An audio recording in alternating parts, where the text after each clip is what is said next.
नमस्कार। सीमा कौशिक की कक्षा में आपका स्वागत है। आज की हिंदी कक्षा में हम पढ़ेंगे कक्षा 7वीं की पूरक पाठ्य पुस्तक बाल महाभारत कथा से अध्याय द्वेष करने वाले का जी नहीं भरता। इसके लेखक हैं चक्रवर्ती राजगोपालाचारी जी। बाल महाभारत कथा वेद व्यास जी द्वारा रचित महाभारत पर आधारित है और आज हम ये अध्याय द्वेष करने वाले का जी नहीं भरता पढ़ेंगे। आप अच्छी प्रकार से इसको सुनिए ताकि आपको समझ आ जाए। और इस अध्याय के अंदर बताया गया है कि किस प्रकार से जब पांडव 12 वर्ष के वनवास के लिए चले जाते हैं और 1 साल का उनको 13वां वर्ष अज्ञातवास में बिताने के लिए कहा जाता है, तो दुर्योधन को तब भी तसल्ली नहीं होती। वो चाहता था कि पांडवों को वनवास के अंदर भी अच्छी प्रकार से न रहने दिया जाए। वो उनको परेशान करना चाहता था। उसके बारे में हम पढ़ेंगे कि किस प्रकार से वो परेशान करता है, किस प्रकार से गंधर्वों के साथ पांडवों ने युद्ध किया, किस प्रकार से कौरवों को बचाया पांडवों ने। और इसी प्रकार से आगे हम द्रौपदी के अक्षय पात्र के बारे में पढ़ेंगे कि अक्षय पात्र में जो सूर्य के द्वारा प्रदान किया गया था और उस अक्षय पात्र में कभी भी भोजन की कमी नहीं होती थी। उसकी यही विशेषता थी। उसको द्रौपदी को सूर्य देवता के द्वारा प्रदान किया गया था और कहा गया था कि जब तुम्हारा पूरा परिवार भोजन कर लेगा और द्रौपदी स्वयं भी भोजन कर लेगी तो उसके बाद इस बर्तन की जो शक्ति है अगले दिन तक के लिए खत्म हो जाएगी। यानी उसमें उतना भोजन पर्याप्त होता था पूरे परिवार के लिए और अगले दिन फिर से उसमें भोजन आ जाता था। और किस प्रकार से दुर्वासा ऋषि को युधिष्ठिर अपने यहाँ भोजन के लिए आमंत्रित करते हैं दूसरे ऋषियों के साथ, और फिर किस प्रकार से श्री कृष्ण के आशीर्वाद से, श्री कृष्ण की कृपा से सारे पांडव, द्रौपदी, दुर्वासा ऋषि के श्राप से, उनके क्रोध से किस प्रकार से बचते हैं, ये सब हम इस अध्याय के अंदर पढ़ेंगे। तो शुरू करते हैं। अध्याय द्वेष करने वाले का जी नहीं भरता। द्वेष यानी जो ईर्ष्या किसी से करता है, वो यही सोचता है कि उसको अच्छी प्रकार से न रहने दिया जाए, वो परेशान करता है। तो इसमें द्वेष करने वाला कौन है? कौरव यानी कि दुर्योधन। उसका जी कभी भी नहीं भरता। तो इसके बारे में हम पढ़ेंगे। तो शुरू करते हैं हम अपना अध्याय। द्वेष करने वाले का जी नहीं भरता। पांडवों के वनवास के दिनों में कई ब्राह्मण उनके आश्रम में गए थे। वहां से लौटकर वे हस्तिनापुर पहुंचे और धृतराष्ट्र को पांडवों के हालचाल सुनाए। धृतराष्ट्र ने जब यह सुना कि पांडव वन में बड़ी तकलीफें उठा रहे हैं तो उनके मन में चिंता होने लगी। लेकिन दुर्योधन और शकुनी कुछ और ही सोचते थे।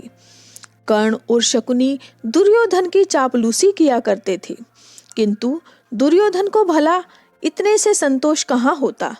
वह कर्ण से कहता, कर्ण, मैं तो चाहता हूँ कि पांडवों को मुसीबत में पड़े हुए अपनी आंखों से देखूं।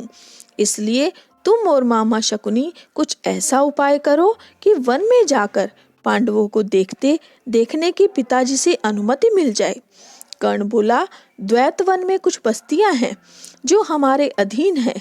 हर साल उन बस्तियों में जाकर चौपायों की गणना करना। चौपाई यानी कि वहां पर 4 पैर वाले, यानी कि जो 4 पैर वाले जानवर हैं, जंगली जानवर है, या फिर जो वहाँ पर और कोई गायें, भैंस, बकरियां जो भी है वहाँ पर, उनकी गणना करना राजकुमारों का ही काम होता है।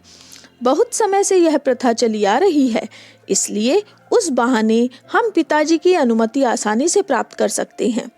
कर्ण अपनी बात पूरी तरह से कह भी न पाया था कि दुर्योधन और शकुनी मारे खुशी के उछल पड़े। राजकुमारों ने भी धृतराष्ट्र से आग्रह पूर्वक प्रार्थना की कि वह इसकी अनुमति दे दें, किंतु धृतराष्ट्र न माने। दुर्योधन ने विश्वास दिलाया कि पांडव जहाँ होंगे वहाँ वे सब नहीं जाएंगे और बड़ी सावधानी से काम लेंगे। विवश होकर धृतराष्ट्र ने अनुमति दे दी। एक बड़ी सेना को साथ लेकर कौरव द्वैत वन के लिए रवाना हुए।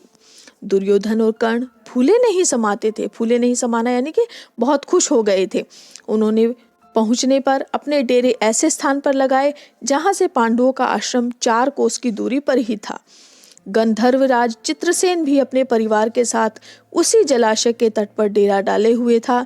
दुर्योधन के अनुचर जलाशय के पास गए और किनारे पर तंबू गाड़ने लगे। इस पर गंधर्वराज के नौकर बहुत बिगड़े और दुर्योधन के अनुचरों की उन्होंने खूब खबर ली। वे कुछ न कर सके और अपने प्राण लेकर भाग खड़े हुए। दुर्योधन को जब इस बात का पता चला तो इसके क्रोध की सीमा न रही।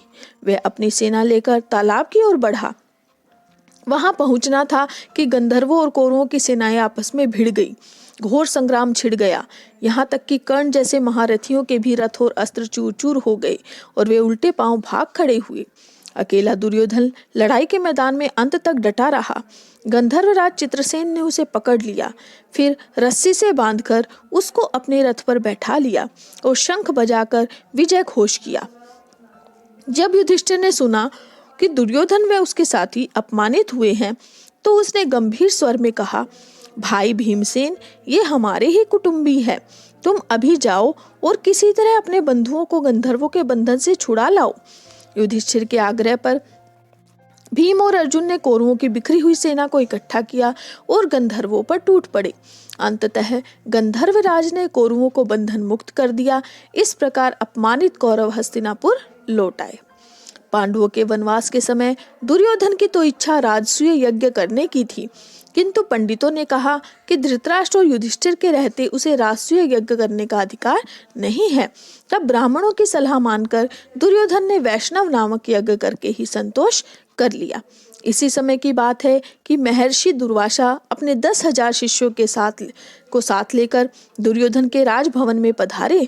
दुर्योधन के सत्कार से ऋषि बहुत प्रसन्न हुए और कहा, वत्स, कोई वर चाहो तो मांग लो। दुर्योधन बोला, मुनिवर, प्रार्थना यही है कि जैसे आपने शिष्यों समेत अतिथि बनकर मुझे अनुग्रहित किया है, वैसे ही वन में मेरे भाई पांडवों के यहाँ जाकर उनका भी सत्कार स्वीकार करें और फिर एक छोटी सी बात मेरे लिए करने की कृपा करें। वे यह कि आप अपने शिष्यों समेत ठीक ऐसे समय युधिष्ठिर के आश्रम में जाएं जब द्रौपदी पांडवों और उनके परिवार को भोजन करा चुकी हो और जब सभी लोग आराम से बैठे विश्राम कर रहे हो। यहाँ भी दुर्योधन अपनी कुटिल चाल चलता है। उसे पता था कि अक्षय पात्र की शक्ति शाम को समाप्त हो जाएगी। जब सभी भोजन कर लेंगे तो वो जानबूझकर ऐसा कहता है दुर्वासा ऋषि को, ताकि वहाँ पर उनको भोजन न मिले। और दुर्वासा ऋषि, जैसा कि सभी को पता है, वो बहुत क्रोधी स्वभाव के हैं, तो वो श्राप दे देंगे। इस वजह से दुर्योधन ऐसा करता है। उन्होंने दुर्योधन की प्रार्थना तुरंत मान ली। दुर्वासा ऋषि अपने शिष्यों के साथ युधिष्ठिर के आश्रम में जा पहुंचे। युधिष्ठिर ने भाइयों समेत ऋषि की बड़ी आवभगत की और उनका सत्कार किया। कुछ देर बाद मुनि ने कहा, अच्छा, हम सब अभी स्नान करके आते हैं, तब तक भोजन तैयार करके रखना। कहकर दुर्वासा शिष्यों समेत नदी पर स्नान करने चले गए। वनवास के प्रारंभ में युधिष्ठिर से प्रसन्न होकर सूर्य ने उन्हें एक अक्षय पात्र प्रदान किया था और कहा था कि 12 बरस तक इसके द्वारा मैं तुम्हें भोजन दिया करूंगा। इसकी विशेषता यह है कि द्रौपदी हर रोज चाहे जितने लोगों को इस पात्र में से भोजन खिला सकेगी, परंतु सबके भोजन कर लेने पर जब द्रौपदी स्वयं भी भोजन कर चुकेगी, तब इस बर्तन की यह शक्ति अगले दिन तक के लिए लुप्त हो जाएगी, यानी कि समाप्त हो जाएगी। जिस समय दुर्वासा ऋषि आए उस समय सभी को खिला पिलाकर द्रौपदी भी भोजन कर चुकी थी, इसलिए सूर्य का अक्षय पात्र उस दिन के लिए खाली हो चुका था। द्रौपदी बड़ी चिंतित हो उठी और कोई सहारा न पाकर उसने परमात्मा की शरण ली। इतने में श्री कृष्ण कहीं से आ गए और सीधे आश्रम के रसोई घर में जाकर द्रौपदी के सामने खड़े हो गए। बोले, बहन कृष्णा, बड़ी भूख लगी है, कुछ खाने को दो। द्रौपदी और दुविधा में पड़ गई। कृष्ण बोले, जरा लाओ तो अपना अक्षय पात्र, देखे कि उसमें कुछ है भी या नहीं। द्रौपदी हड़बड़ाकर बर्तन ले आई। उसके एक छोर पर अन्न का एक कण और साग की पत्ती लगी हुई थी। श्री कृष्ण ने उसे लेकर मुंह में डालते हुए मन में कहा, यह भोजन हो, इससे उनकी भूख मिट जाए। किनकी भूख? यानी कि दुर्वासा उनके शिष्यों की। द्रौपदी तो यह देखकर सोचने लगी, कैसी हूँ मैंने ठीक से बर्तन भी नहीं धोया, इसलिए उसमें लगा हुआ अन्न कण और साग वासुदेव को खाना पड़ा। धिक्कार है मुझे।